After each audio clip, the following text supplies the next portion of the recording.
Hello.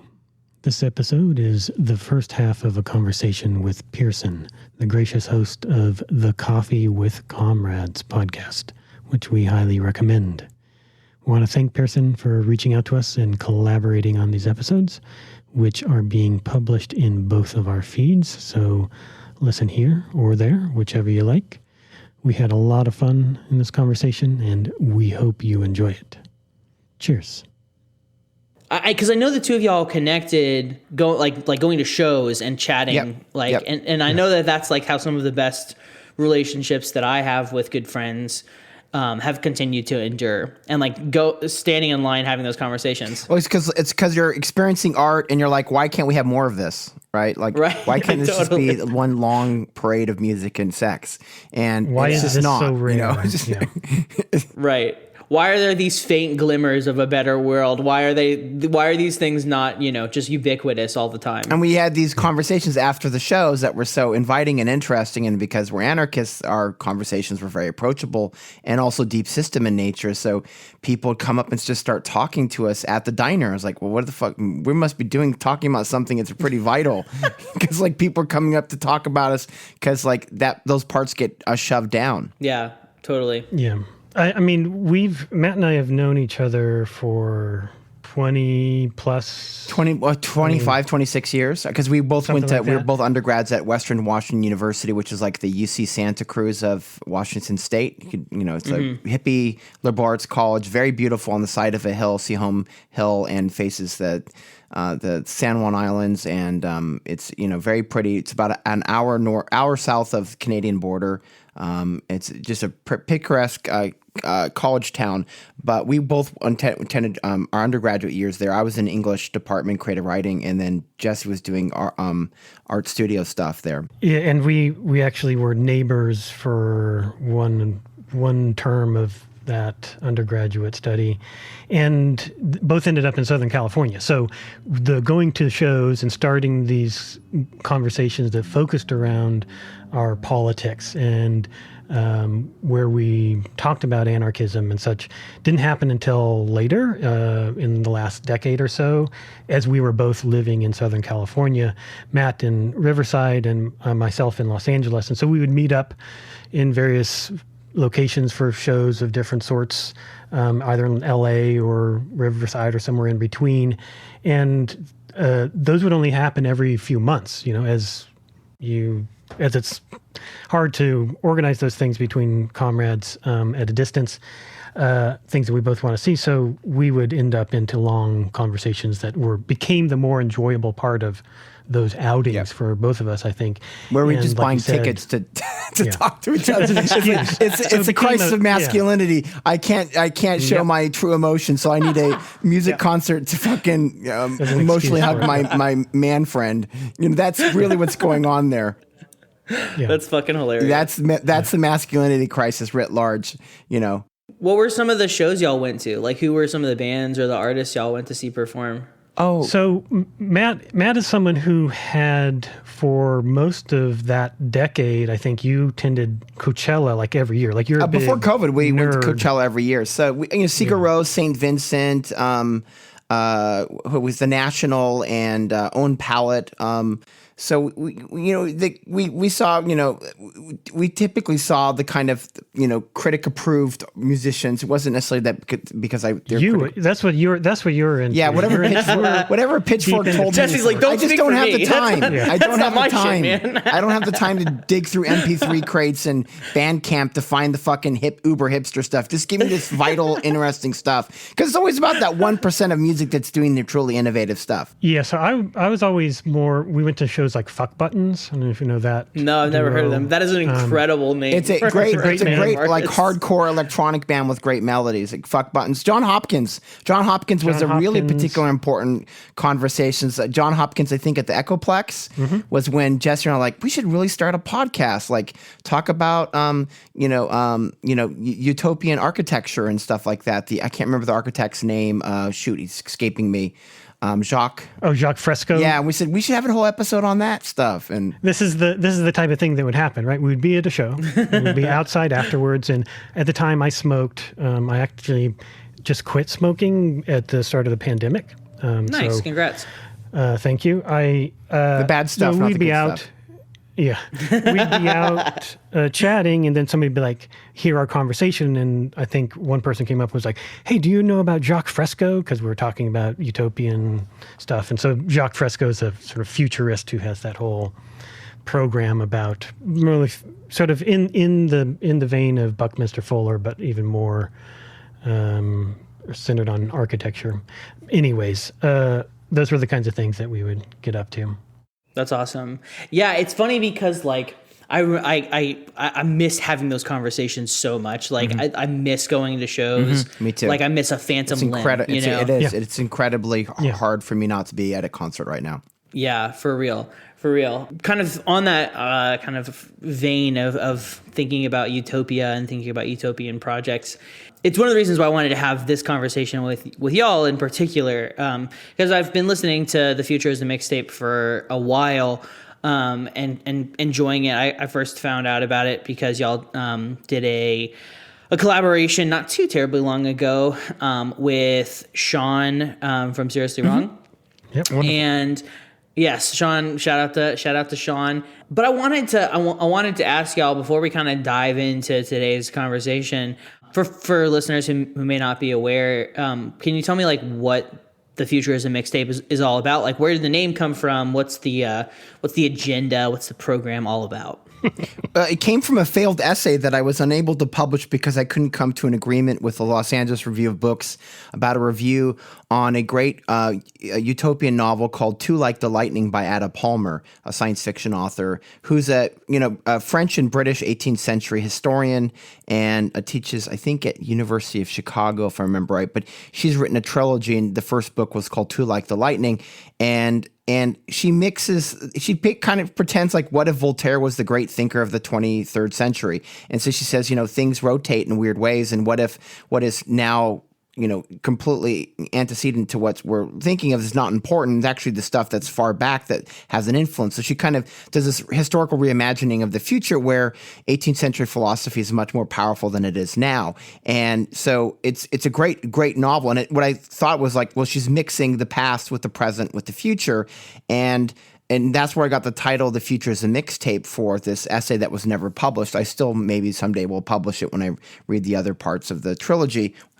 Is that, if you're going to actually have the future, it's never going to be entirely made up of the future.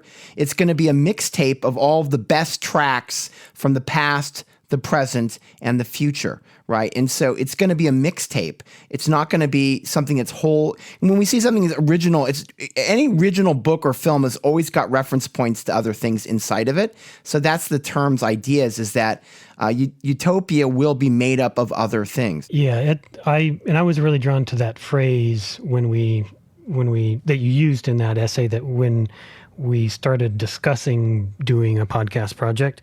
And I think it's such a great phrase because it helps to illustrate a couple of principles that I think are important about envisioning the future, that it is necessarily, whether we like it or not, always continuously part of the past, the present, and that yet to be.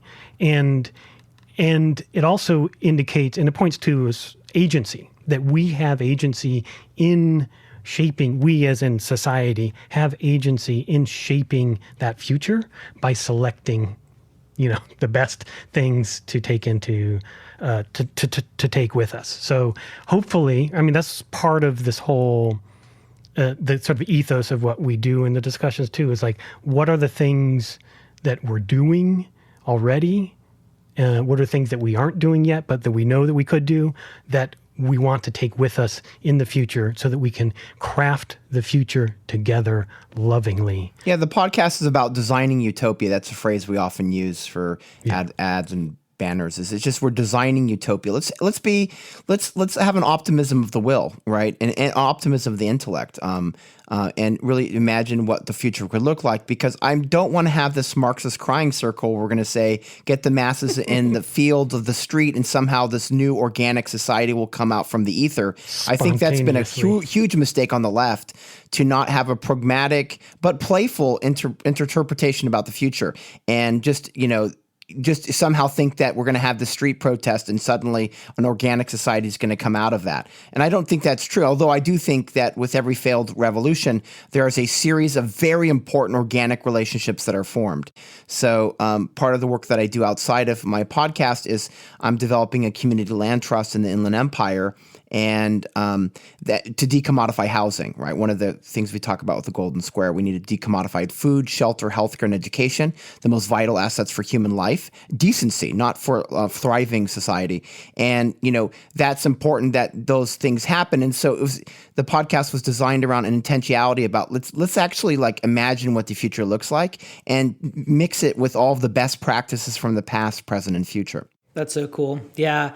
I wish that I could say that when Coffee with Comrades started, we had such a comprehensive, compelling, We're 45 though. worldview. We're old. We are old. We have no links to the millennial set. I'm trying to have avocado toast to connect with the youngers. Yeah, we've both individually tried many things over our lives. I actually ran an anarchist you call an info shop. It wasn't a collective because I was the only one that was willing to do it. During the Iraq War, right? That was your radicalization just as well after. as mine. So this was 2005, 2006. I ran a little info shop that was all anarchist paraphernalia and books and magazines and art and all this kind of stuff. So long before that too. So been engaged in trying to have conversations like this about a utopian possibility forever. I mean, this is sort of this is what brings us, I think, together, and I think brings the three of us into this conversation, is this desire for this kind of conversation about a different end of the world, right? All we've been experiencing our whole lifetimes has been the end of the world repeatedly, and there is a different one. So I like the way that you phrase that. And for Jesse and I both being late Gen Xers, basically Star Wars on, is just capitalist realism has been our whole life. Well, there's been nothing outside of capitalism. There's been no social democracy in America since '77, right? I mean, with the Volcker shock and all that. Exactly. I mean, the bare minimum projects of some social democracy. And I think you're right. It's debatable to say whether we ever had a social democracy when there's never guaranteed rights to healthcare to begin with. But in general, we've been living in capitalist realism. So when the Iraq War happened, for Jesse and I, it was a radicalizing experience. He was up in Washington State at the time of the Iraq War, I think, or you were at one point you were there.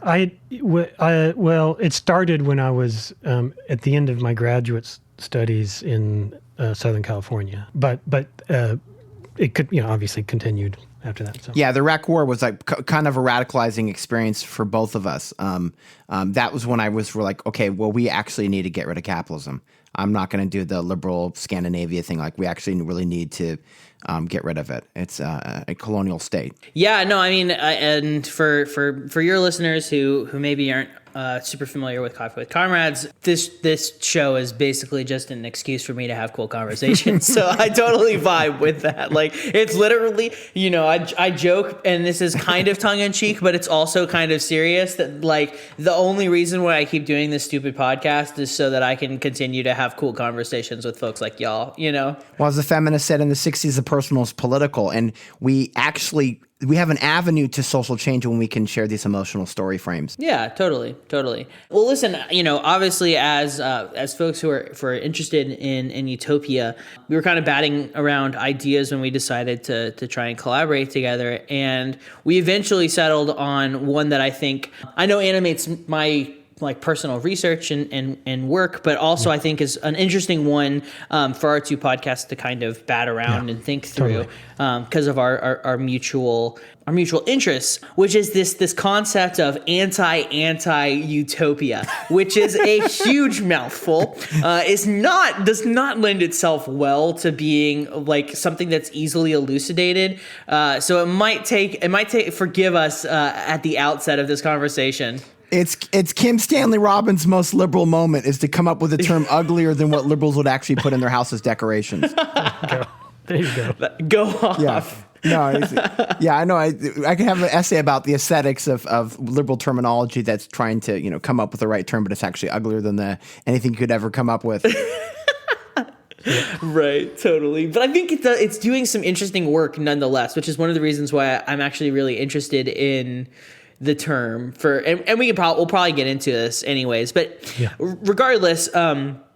So Kim Stanley Robinson wrote this essay called Dystopias Now, and he makes a whole bunch of claims, and he talks a lot about the need for utopian storytelling. He talks about the ubiquity of dystopian narratives in popular culture in particular, but then he also talks about this concept of anti-anti-utopia, and in order to kind of explain that, you're going to have to kind of go on a mental journey with us, and we'll link to the article in the show notes because there's a really handy diagram that I think visually, like laying this out visually, allows it to make a lot more sense. And we're all into the simple diagram. That's a core part of our approach to talking about politics. Our politics too is what Matt terms idea shapes, which is radical essentializations that use simple shapes. They're emergent and strategic essentialization. It's not to say that there's not complexity in those things, but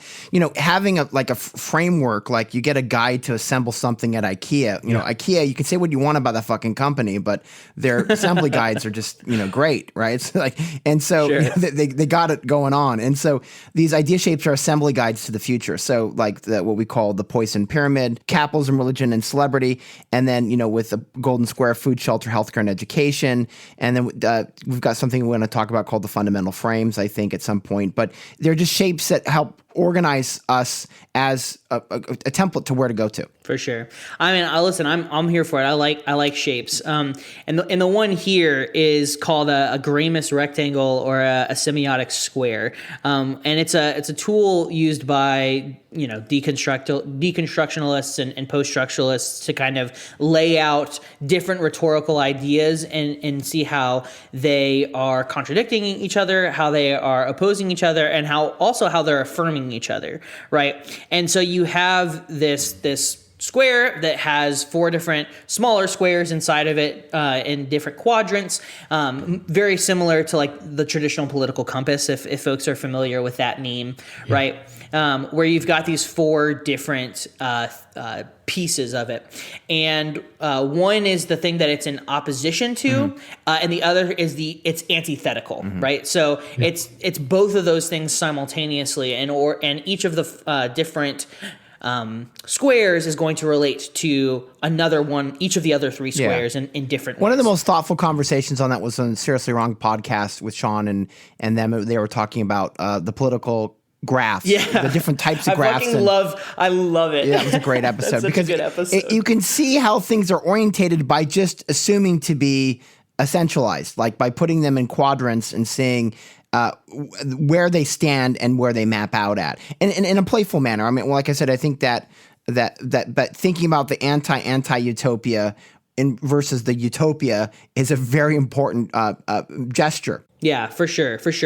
And so there's these 4 different categories, right? And we're going to talk about them each in a bit more depth. But there's utopia, there's dystopia, there's anti-utopia, and then there's this crucial one that we're going to spend probably the bulk of today's episode talking about, which is anti-utopia. Anti-utopia. Post-modernism.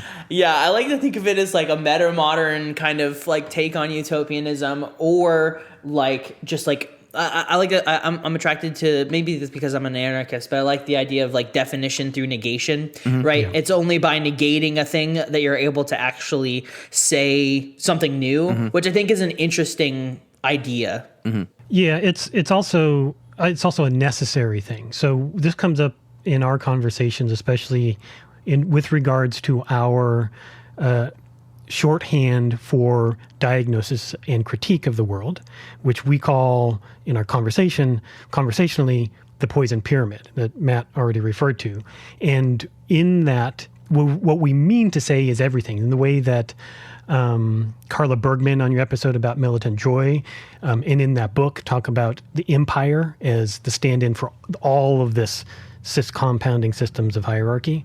Right. That's my language, compounding systems of hierarchy. But it's a pyramid-shaped world, and these three things, religion, capitalism, and celebrity, we can see as vertices on this outline. They're principal nodes. Yeah, I mean, principal nodes. And they include other things inside of them. So, for instance, when we talk about capitalism, we're really talking about patriarchy, because capitalism is the apotheosis of patriarchy as an economic system. Right.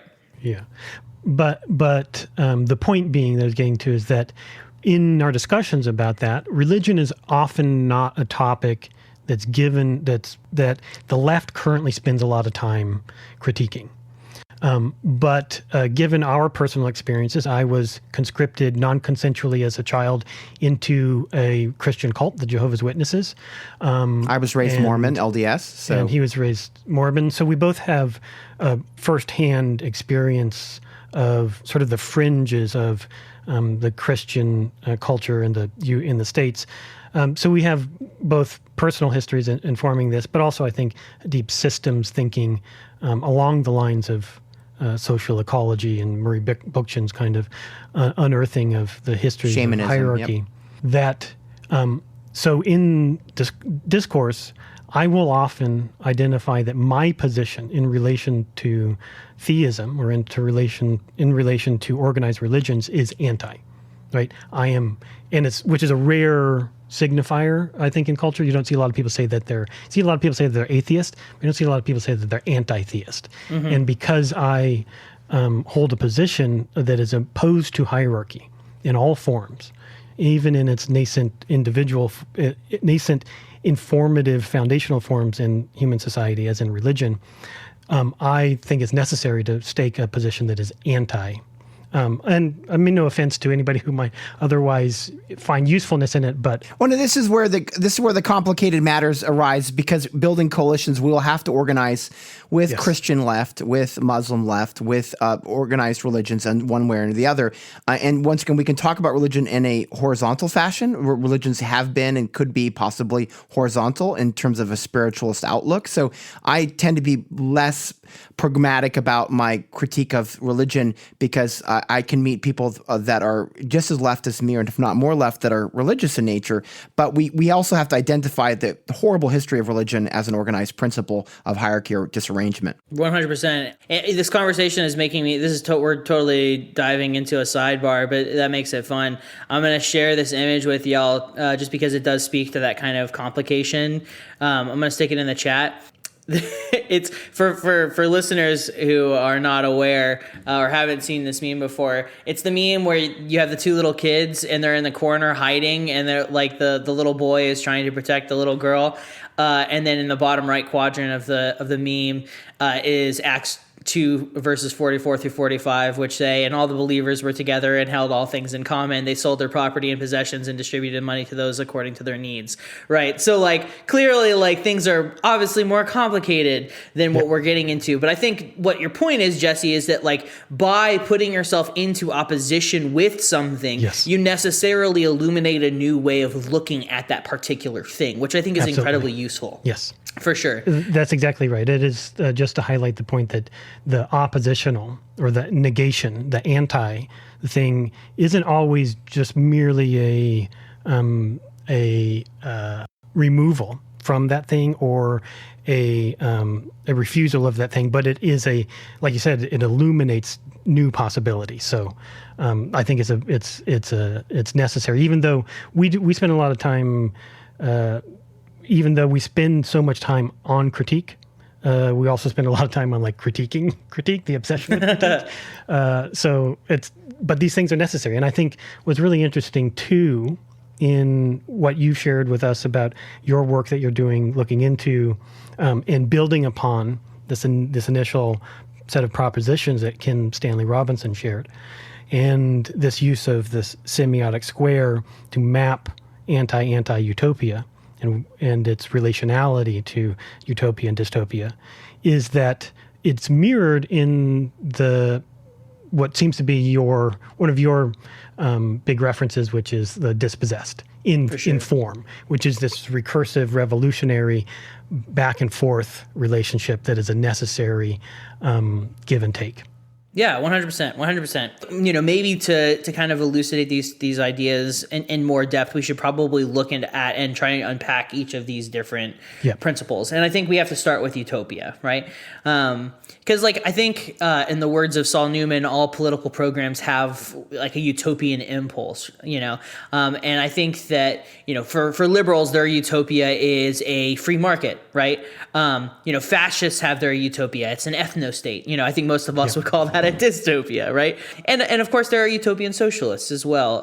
There continue to be, and there have been throughout history. And I think that utopia on the left, this is a kind of rote point at this juncture. But I think utopia is an often derided word, and I think there are both good reasons to defend the utopian impulse and to also question and deconstruct it, right? Because I think that nothing should be above critique, even the things that we want to aspire to.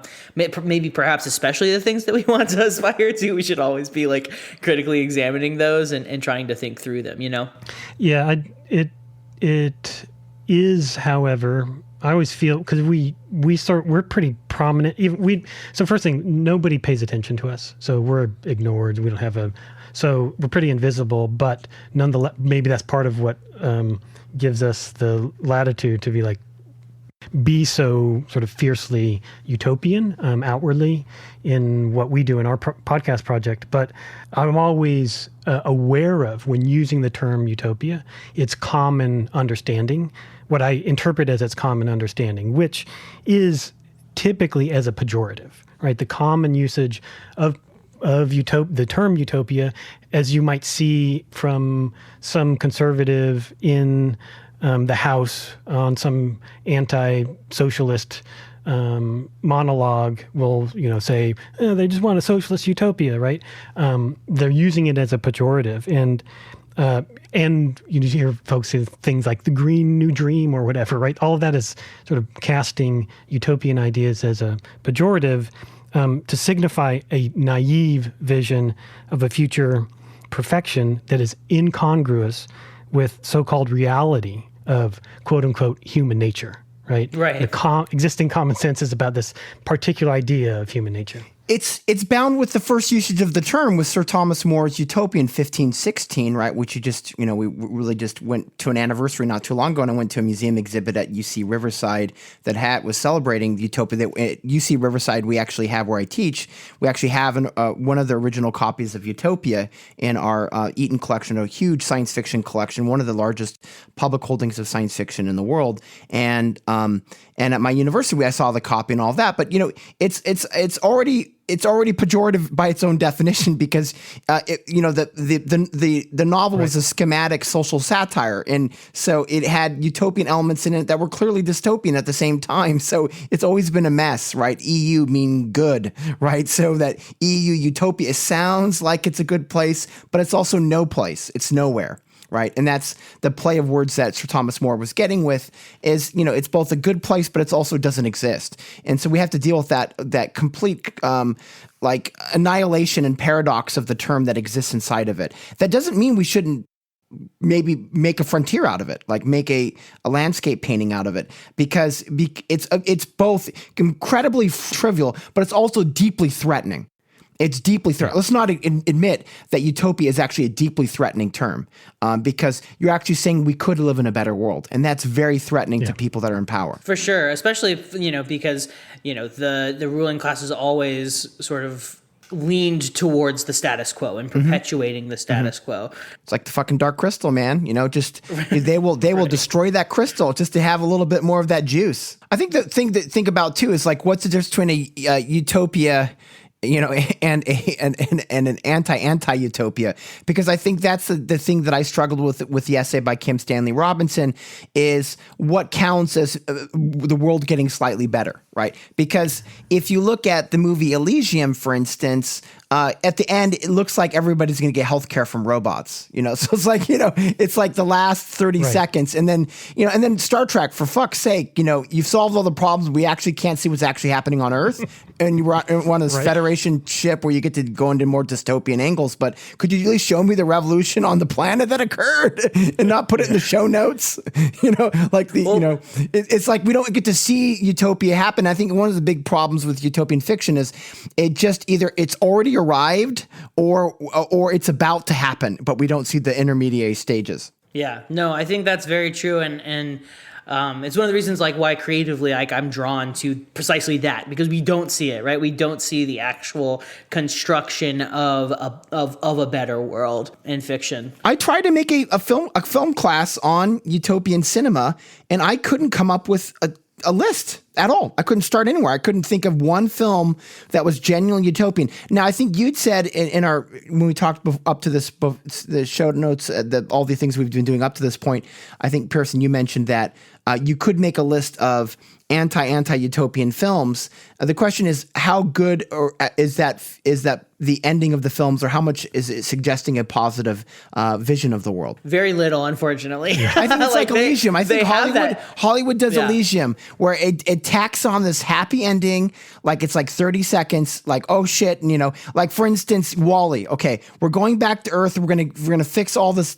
We're gonna get to third nature, right? To borrow, from your episode on Google Murray Bookchin, the idea of Murray Bookchin's idea of first nature, second nature, and third nature. If you watch Wall-E, it's like, oh, now you're going to finally have third nature. Okay, but then you fucking end the film. That's a part that I want to see. And the same thing with Elysium. Totally. It's like, it's about, this 1% living on a satellite off of the Earth and everybody's living in Tijuana. But at the end of the day, you won't show me what the actual society looks like that's getting better. And so, you don't actually end up seeing things getting better. There's films like Rachel Getting Married, or films that they have a kind of a utopian aspect or feeling to them, but they're not, in terms of design, anything that we see that's different economically. But I do think in terms of the more common, mainstream, popular conception of utopia as a signifier. It's a signifier for something that is idealized and therefore unrealistic and unachievable. And it's dangerous. It's cast as dangerous. One, because, like you said, it's a threat to the existing order on the one hand, but also it's dangerous as a potential downfall of what little we do have now, right? Mm-hmm. So the protectionist, provincialist impulse is to protect what we have, and a suggestion of something different, whatever that character is always seen as a threat. And I think specifically it's a dangerous idea. Utopia as a nebulous notion is a dangerous concept, and a dangerous concept to the ruling class, because it points right at the heart of what is the maintenance of our social order, which is a set of very bad ideas that prop up hierarchy, right? 100%. All of the bad mythologies that prop up and necessitate relationships of dominance, right? A system, a society of command and control are all dependent on these foundational presuppositions about hierarchy. And so suggesting radically different ways of relating to each other is always going to be a threat. And I think therefore why we need to hold on to it, even though there may be some parts of utopian discourse that may be point to things that are in fact unachievable. It's nonetheless a necessary place to put energy. Yeah, and I think that's you put in the show notes, I think, Pearson, that the ones who walk away from, not the ones who walk away from Emmaus, but the novel The Dispossessed, published in 1974 by Ursula K. Le Guin, the illustrious, beautiful, transcendent novel that she wrote, was truly revolutionary because there was no real, some people say there were some precursors to utopian science fiction that was anarchist in nature, and there certainly was, but never in the detailed building-rich environment that she did it with the novel. But also, I think what she did that was more important than just explore anarchism was she actually talked about utopia in a dynamic way that could include changes in modulations, that it wasn't overtly schematic. It wasn't someone like, taking you around the island of utopia or something. It was actually like the fact that there were problems in the society, that it wasn't problemless. And a lot of science fiction authors have refused to write utopian novels because they just fully embrace the term utopia and assume that it can't have problems in the society. And, when we talk about like the anti-anti-utopia, you put, and thankfully very kindly put the Golden Square as an example of the anti-anti-utopia, because we could have guaranteed rights to food, shelter, healthcare, and education. We'd still have racism. We'd still have the patriarchy. We'd still have, the violence of animals. We'd still have a lot of these things. They might be lessened to some degree, but we'd still have this dynamic change that would need to occur after meeting basic material needs. Yeah, 100%. And I think that, that dynamism and that refusal to make utopia a static thing is, I think, the most revolutionary thing about the novel. Oh, 100%. And it lends itself towards like that world building idea. And I think also really crucially, it is imaginative. Yeah. And I think that the reason why Hollywood has such a focus and fixation on dystopia is because writing a dystopia is a relatively like easy thing to do. It's so easy. You just look at the world and you say, okay, this is what the world looks like. So now I'm just going to dial it up to 11 and voila, I have a dystopia, right? It doesn't take a lot of effort.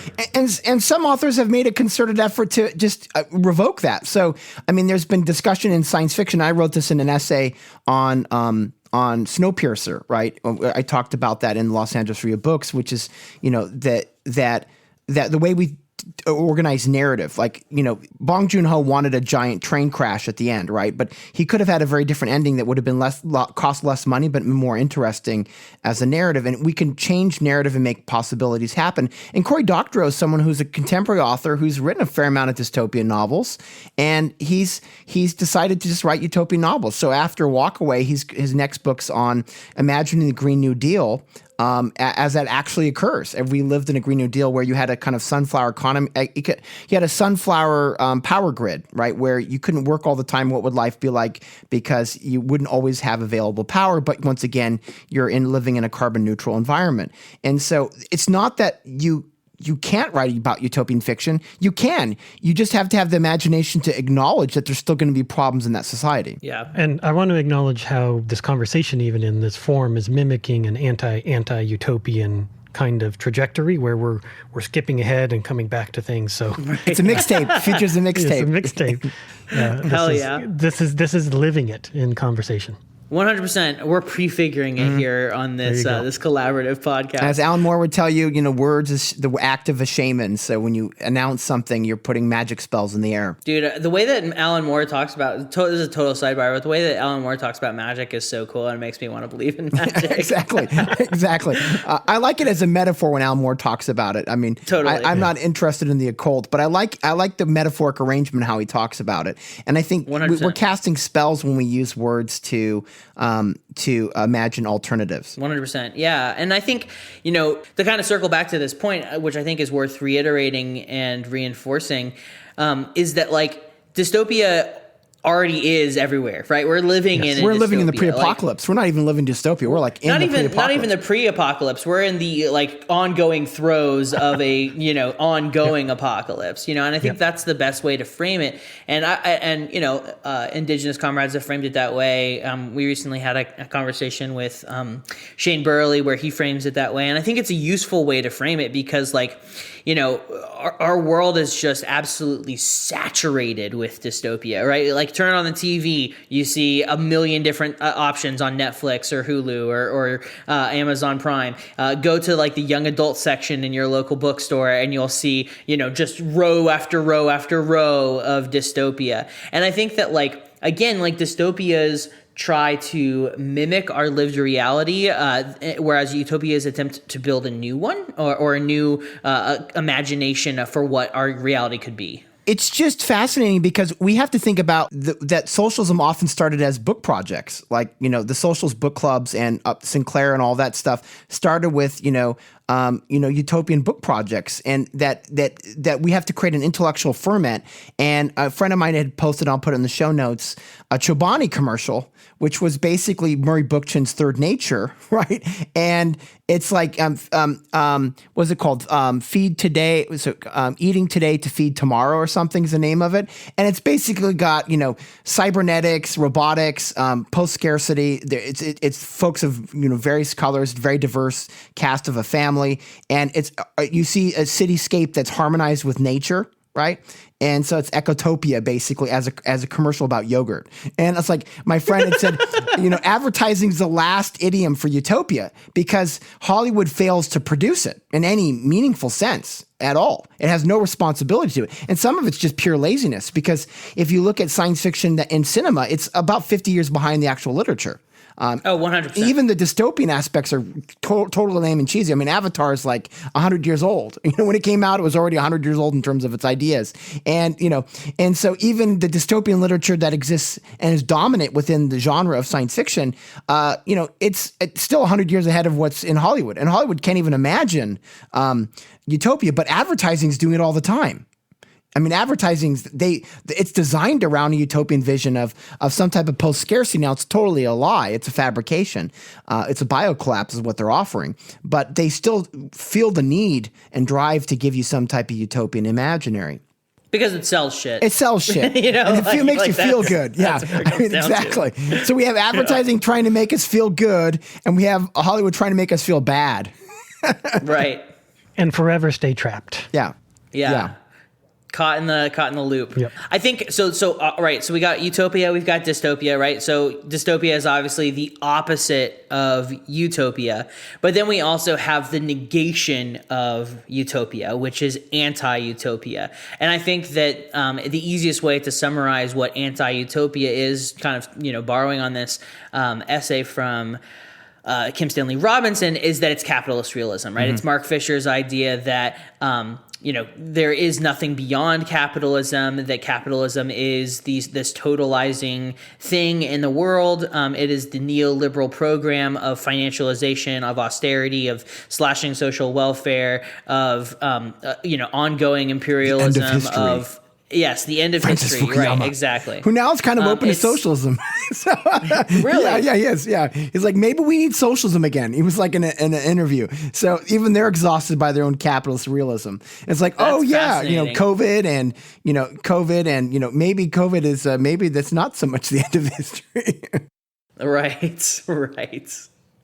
And I think that's true because the capitalist framework is the anti-utopia because it's saying that this is the best of all possible worlds. Exactly. They're saying turn off your brain. Don't even try to imagine something better than this because this is literally the best thing that you could ever get. Well, the best thing that you could ever get is being able to have the choice between 6 different yogurt brands. Obviously, like that is the best thing that you could ever imagine. That is utopia. Ignore all aspects of the Capitalocene.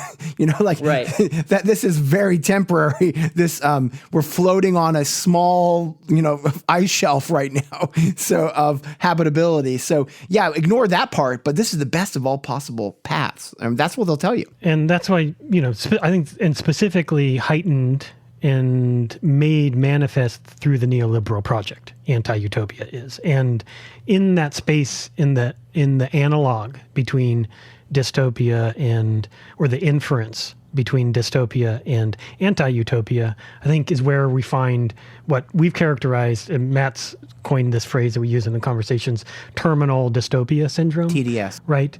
That is the production of, sort of a way to describe the production of culture within this neoliberal framework that is all about dystopian narratives, right? That those dystopian narratives are seen as natural and obvious because they are, as you described, just extensions, extrapolations of our existing day-to-day reality. It's the fence line. I mean, it's the very production of massive streams of dystopian literature that's now even, thriving and gobbling up young adult literature. It's a way of maintaining a fence line around the current world. Because if we can continue to come up with more barbaric forms of dystopian fiction, then you'll feel relieved at the world you're living in. It's kind of like the famous essay by Stephen King, has this idea that horror makes us feel better about our own world, right? Is that when we encounter horror fiction, it makes us feel more comfortable about the world we live in because we could live in that world.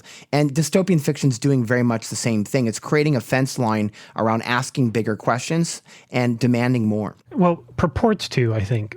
I think that is the line. However, it easily crosses into fetish. Right, so that then there's the pleasure at. I mean, just think about how many times we have seen the end of the world on screen. Just like as you were mentioning earlier, like the duration of our lives has seen everything from the indoor, being blown up in Star Wars to the snap of the fingers to wipe out half of all of the living things in the universe in the Marvel universe, right? It's just always something that we've seen on screen. And Adam Curtis has a great clip on that in Hypernormalization that he released in 2016, I think literally a week after the election, right? Which is, I think it was a week before the election. And the 2016 election.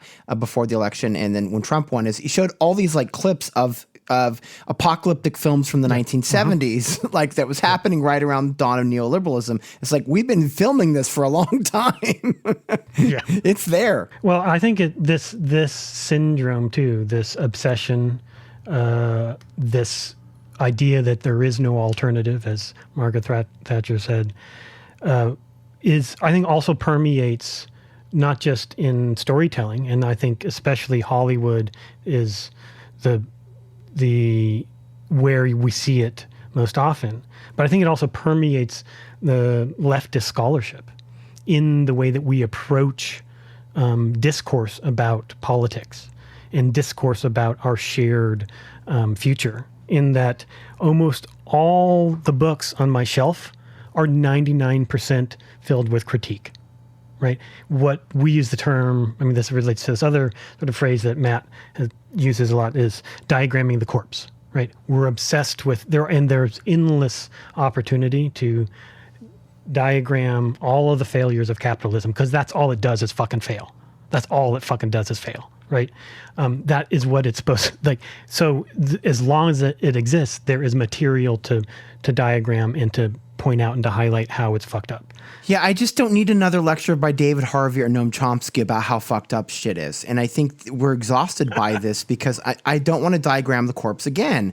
And if the left's monument to itself is a huge dick-waving flag of dystopia and diagramming the corpse, we're not doing our job. The job should be utopia, dream building dreamscapes. And that's what our literature should be. Jesse's shelf should be filled with that. Now, in saying that, there's a lot of ferment of utopian thinking right now at any point since the late 1900s or early 1900s. I'm sorry, the early 1900s, where anarchism was really powerful in the dawn of the 20th century, but the 19th century, you could see this kind of opening here. And there is an opening because David Graeber said himself with an interview with James Butler on Navarro Radio that, that all the myths that capitalism has been presenting, people actually don't really believe them anymore.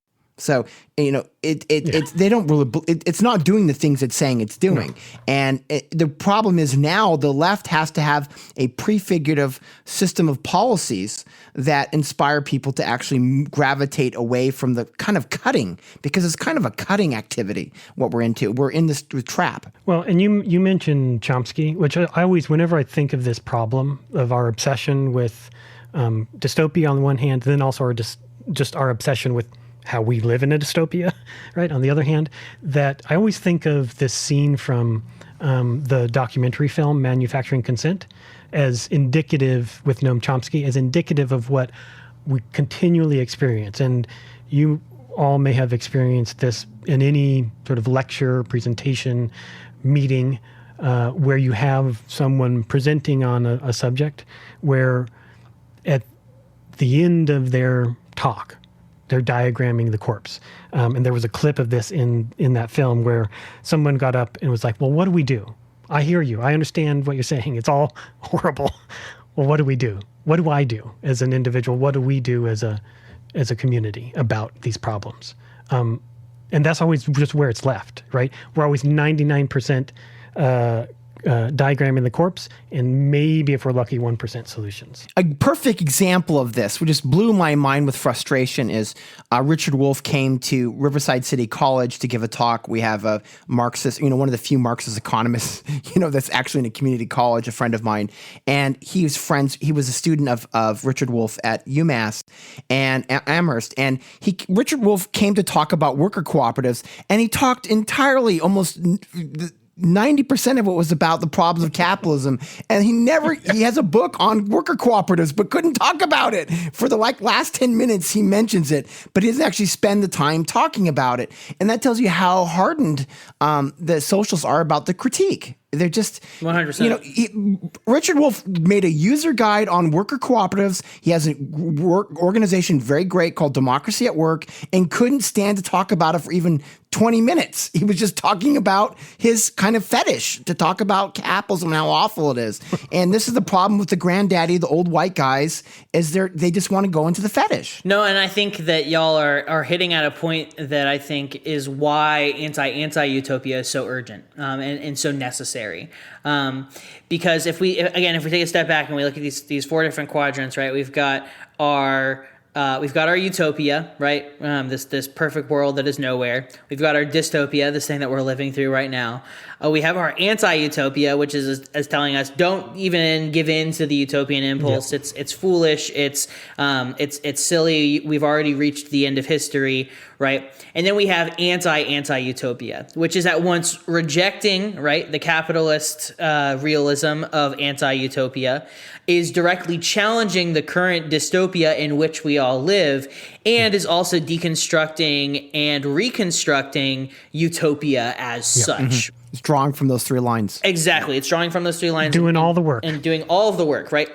I think this is why it's such an important idea, is because it's able to do all of these things simultaneously, all within this one phrase, because of the silly rhetorical way in which it's formatted, right? Is that it's doing all of those things simultaneously. And I think that the genius, right, of anti-anti-utopia is that it's not just a discrete literary genre. And this is something that I try and emphasize in my research, right, is that unlike utopia or dystopia, anti-utopia goes beyond just mere cultural signifiers or like works of media that we consume, and is instead something that is trying not in a like programmatic or polemic way, but in like a really practical and material way, trying to give readers not just the imaginative capacity to do something different, but also equipping them with the tools that they could potentially use in order to challenge the various forms of hierarchy that emerge in their lives, right? Anti-Anti-Utopia has this anarchic desire to deconstruct the promises and the limitations of utopia while simultaneously challenging the hegemony of dystopia and the naysaying of anti-utopia by imagining a better world and simultaneously giving us something that we can fucking do about it, which is why I think it's such a attractive way of thinking about not just narrative, not just media, but also about how we think about the world, how we think about each other and our relationships with one another as we struggle to try and find and attain ever greater degrees of freedom. And the march should be, democratize all aspects of life and decommodify it. And that's kind of our treatise of what we talk about, is like, take all of the necessary elements for human life and decommodify the shit out of it. And if you think of socialism as a spectrum, one way you can say, are you a socialist, and be pluralist about it, is saying, are you working to decommodify basic fundamental rights for human beings? And I like the book that we've referenced, and you've probably talked about, Inventing the Future, which is like, no, we should actually have a rights-based framework. Why are we avoiding freedom? Why are you avoiding rights? Why are we giving that to the right? We should have a rights-based framework. We should have a framework where we embrace freedom. That's fun. They're having all the fun with it, and we're not having any fun with it.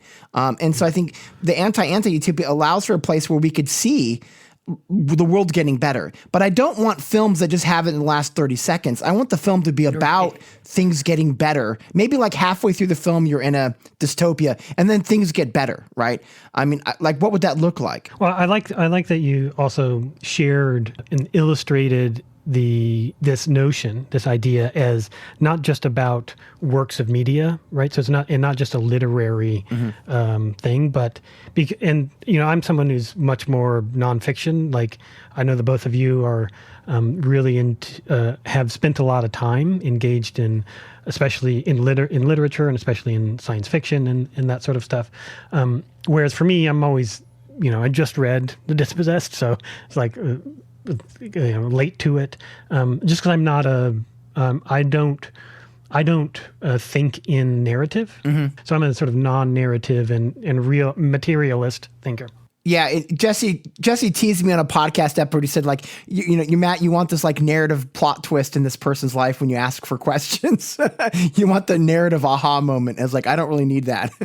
Oh yeah, I actually, my thesis in a graduate school is called The Defining Moment, sort of as a jab at that whole idea, because I don't think of my life as having defining moments, and I think that's a whole other thing we could deconstruct, but that this idea, anti-anti-utopia, is also in the organizing work, the liberatory kind of work that we do. So that gets back to the idea of abolition and abolitionism as potentially fitting this rubric of anti-anti-utopianism as not just a way of deconstruction, or not just about the absence of something, but about the presence of something. So I shared as potentially anti-anti-utopia can be about simultaneously deconstruction, but also construction or reconstruction, as abolition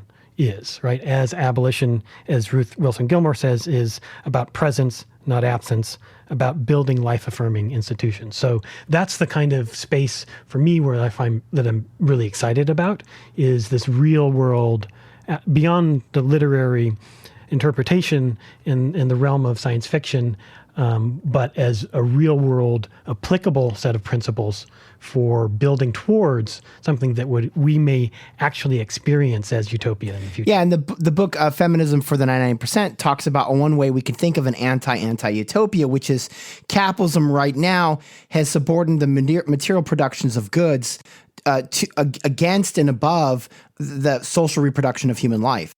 And so any attempt of moving those back under, where the material production of goods and products and services is subordinate to social reproduction, is an anti-anti-utopia move. So when we can take the things that are not considered part of the market, which is the reproduction and maintenance of human life, that's something we can look at. It's like what David Graeber said at once in an interview, is like, look, the Marxists are going to look at how they're obsessed about the production of the glass that you're drinking from, but it's going to be cleaned way more than it's ever going to be produced. Right? Social reproduction's happening all the time. It's not Elon Musk. It's not the billionaires waving their Bitcoin cocks in the air. It's all of the small things of life that constantly need to be done. Beds tucked in, food made, kids taken care of, people hugged. That stuff doesn't get made part of our economy as a central core. And I think anti-anti-utopia to be about taking social reproduction of life and centering it in all affairs. 100%. Yeah, no, well said. And I think that both abolition and a form of intersectional feminism are absolutely crucial to any type of anti-utopian imaginary and any type of anti-utopian praxis. And those are the two ideas that I'm really interested in, right? Both the theory, right, of anti-utopia as a thing, as a way of imagining and understanding the world, but also as a practical lived thing that we do in the world. Well, the good thing about anti-utopia is you're not just saying like we're gonna have this perfect society, from whole cloth. It's saying like, let's just celebrate the wins we can get and acknowledge those and build more on top of them. And I think it's important because it's more honest about the world, right? Mm-hmm. It necessarily points to a more complicated, more intersectional, more complementary, more contradictory set of relationships that singular idealized notions like utopia or dystopia are unable to do in their sort of essentialized form. That anti-utopia, I think, as I understand it, and as you've shared, I'm really drawn to because it requires a holding of contradictions in balance, in attention, which was something that we really appreciated about Astor Taylor's work in Democracy May Not Exist, is about talking about all the tensions in just in this idea of democracy, right? And this is super important to be able to hold in balance, not only a sort of idealized future, but that necessarily any future that is real, right, is going to have some dystopian elements, right? Because that's what we live in, is dystopia. So it's necessarily, again, the future is necessarily going to be a mixtape. It's necessarily going to be a mix of features that are both positive, liberatory, egalitarian, hopefully, but it's going to carry all the baggage, the trauma. I mean, this is don't forget, right? There is trauma in us. And whether or not we can abolish the motherfucking cost of living tomorrow or not, we're going to carry that trauma forward. And I think what's really interesting about what you've shared as an example, which I think we get to soon about more examples potentially, but as an example of anti-anti-utopia in science fiction, the dispossessed, is that it is specifically that what's described in Anaris is specifically a utopia, if you will, and more egalitarian, more communalistic, anarchist society, but one that carries trauma from from their history prior, right, and the history of hierarchy prior. And so I think that's a super, super important and informative and helpful way to help clarify, even for no other reason, just to clarify what to as our expectations should be about the future. Yeah, so the YouTuber Anarch has that phrase that you guys invented whole cloth from the conversation on Google Murray Bookchin called multilectical. And that's kind of what Anti-Anti-Utopia is doing. It's just taking these three elements, right? It's taking dystopia, utopia, anti-utopia, and holding them all in some magistral form together and saying, we're going to have all of these in here. And it's quite likely that the only possible future is an anti-anti-utopia because of the tremendous tragedy that is now we're built in. We're built in for massive suffering with climate change, climate chaos, bio-collapse, right? We're already locked in for 1.5 and more. And so it's quite likely we're locked into anti-anti-utopia as the best outset because climate change is always going to present itself as an element of dystopia, right? Or apocalypse. I think even without the climate catastrophe, right? Even without that, we just imagine, for instance, right, that we have the world exactly as it is, but without the looming collapse of the climate, the biosphere, we nonetheless have a fucking dystopia. Even without that, it's a fucking dystopia. And even without that, we have trauma of our history of hierarchy, domination, oppression, settler colonialism, patriarchy. Yeah, absolutely.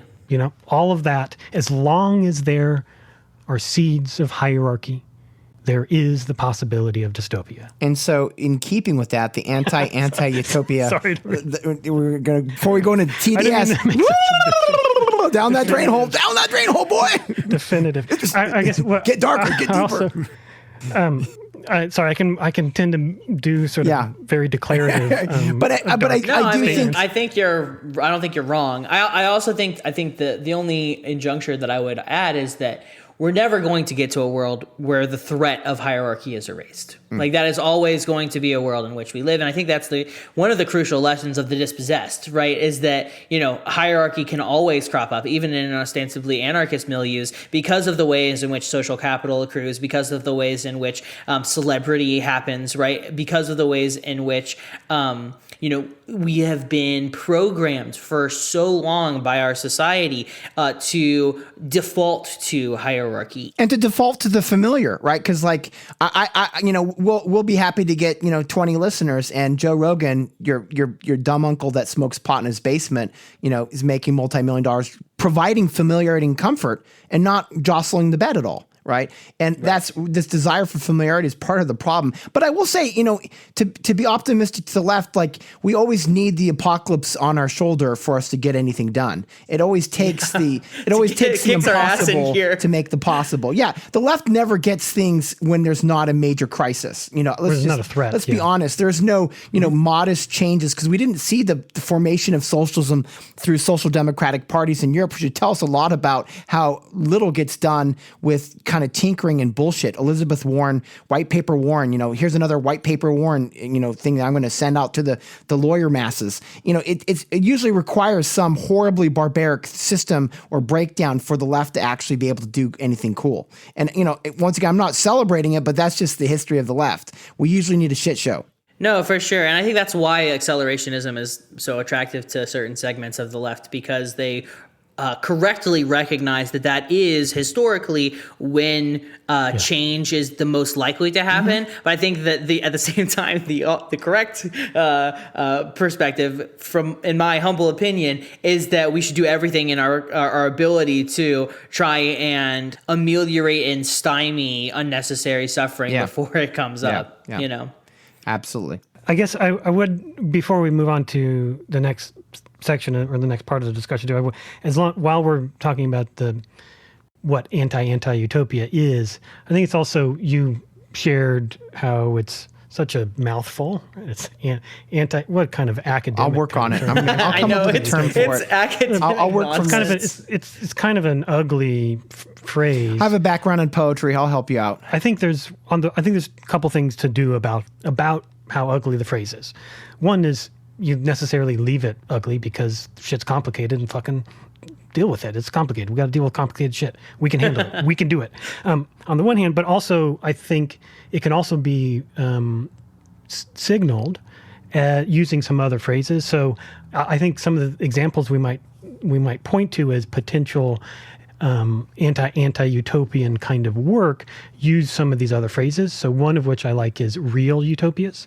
This is borrowing from the work of Eric Olin Wright, the sociologist, which I think fits squarely within this notion, in this approach of talking about utopian ideas. But also, I like the word pragmatic. I've often used in trying to communicate my positionality in relation to things, at least my political positionality. I've often used that term because, on the one hand, I'm a very clearly anarchist in my ethics and radical in my politics, but I'm also very pragmatic. And so one of the phrases that illustrates this that Matt uses is strategic statist or strategic statism, in an acknowledgement of in how impractical or utopian, we might say, it would be to have a spontaneous revolution to abolish the state, that we necessarily, in this real world we share, will have to work with the state to some degree and against the state at the same time, strategically, so as to erode it over time.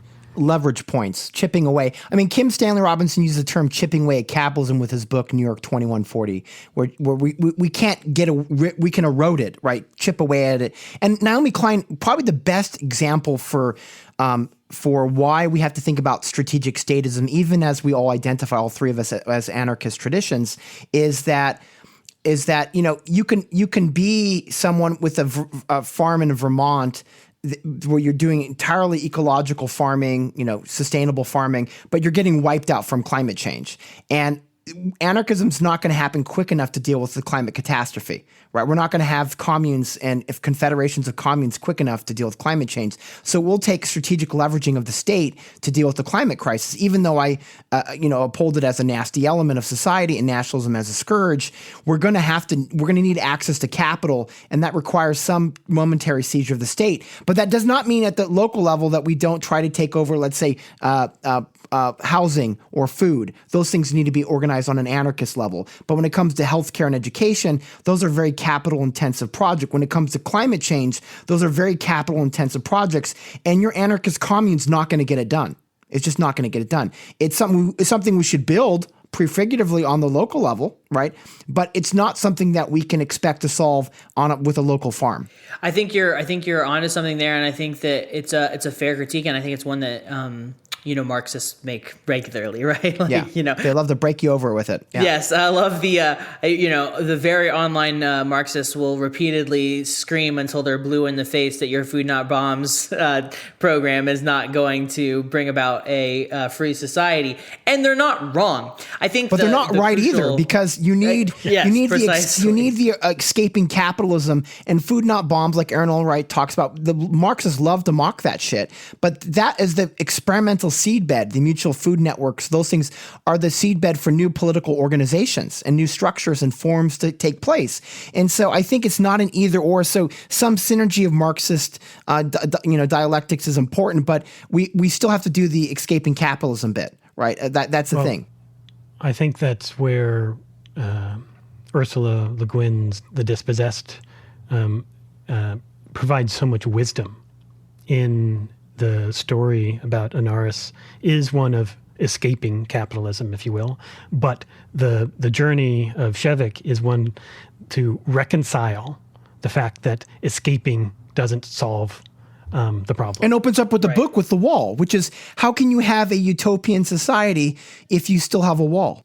Right. Even though the wall is largely symbolic, its appearance in the very first pages of the book suggests that there is already a dystopia within the utopia. Right, that 100%. You have the anti-anti-utopia, and that anarchism hiding in its little shell of lifestyleism is not going to get the work done. Now, that doesn't mean we shouldn't work on anarchist projects locally. Like I'm working on a community land trust that's going to decommodify housing inland equity. I want to decommodify all private property in the city of Riverside in California.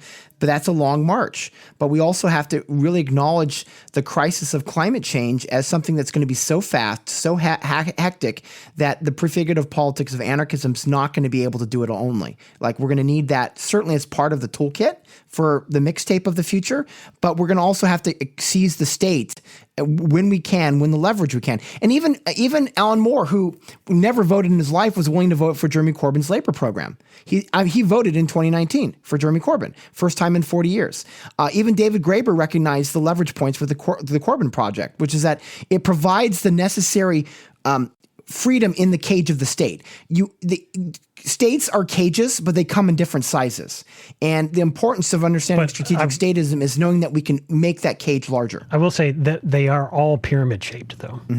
Okay. Those cages. Yeah, okay, so pyramid shaped cages. Yeah. Before we kind of pivot to this next section, I guess the last thing I kind of want to touch on here is that, I broadly agree with the two of you, although I maybe am a little bit more skeptical of the role of the state. Well, if there's no dual power, then we shouldn't. I agree. If there's no dual power mechanism of constantly being on the neck of the state, then it's not worthy of doing. But I'm saying within dual power, right? You have to be you got to be shoving the shit into their fucking ribs at every fucking turn. You have to be relentlessly cynical about electoral politics, and I'm saying it with relentless cynicism of electoral politics. Right. Which is one of the points that I wanted to bring up and clarify for listeners who are new to some of these ideas, is that none of us are saying, I don't want to put words in your mouth, but I'm pretty sure none of us are saying that electoralism is going to save it. No, absolutely I think what not. you're saying is that the ways that we can materially leverage capital, materially leverage state power in order to improve the material conditions of people, to impact their lives in a very concrete way, so as to liberate them to have more time, more potential, and more capacity to do the really important work of struggling in their communities. Yeah, so my analogy is really hilarious and absurd, which is we should treat politicians the way capitalists treat laborers. We should ruthlessly exploit them. We should ruthlessly exploit the ballot line because they're fucking celebrities and they're part of the problem. We shouldn't even have them. It should be sortition. It should be fractal sorting. We could talk about that on our show and podcast. Is we should get rid of electoral politics because it's part of the celebrity circle jerk that's destroying the planet. But we should ruthlessly exploit them through dual power and constant pressure, and assume the worst about them, which I think is a reasonable thing. It's a very natural thing. So exploit them the way the capitalist class exploits the laborers, because they are already a power invective that has to be put into a corner. I mean, I guess one way to think about it is that, at least how I'd describe my position is like, I'm not at all part of or engaged in the fetishism of guillotining anyone, right? My future, the future that I hope for, that I envision, is one without guillotines, right? Is one of mutual aid, reciprocity, respect. So as much as I'm utopian and try to be overtly, vigorously utopian, I'm also overtly, vigorously practical. And so I think that's where wisdom lies, right? That is where wisdom lies in tension between forces. So I think it's about striking a balance. Dialectics, baby. I mean, that's why I think I'm so attracted to social ecology, is because it's just such a wonderful fusion of Marxism and anarchism. So deftly done. And that's what we actually need. We need them to stop their breakup fights and really get them to work together, because there's ideas and elements in both of them. And that's where the Marxism part of me starts to speak, is like the strategic statism, to acknowledge that the state does hurt, but that it also can open up leverage spaces for opportunity. You know, when you have something like UBI, when you have Medicare for all, if you have Medicare for all, people can form their own co-ops overnight.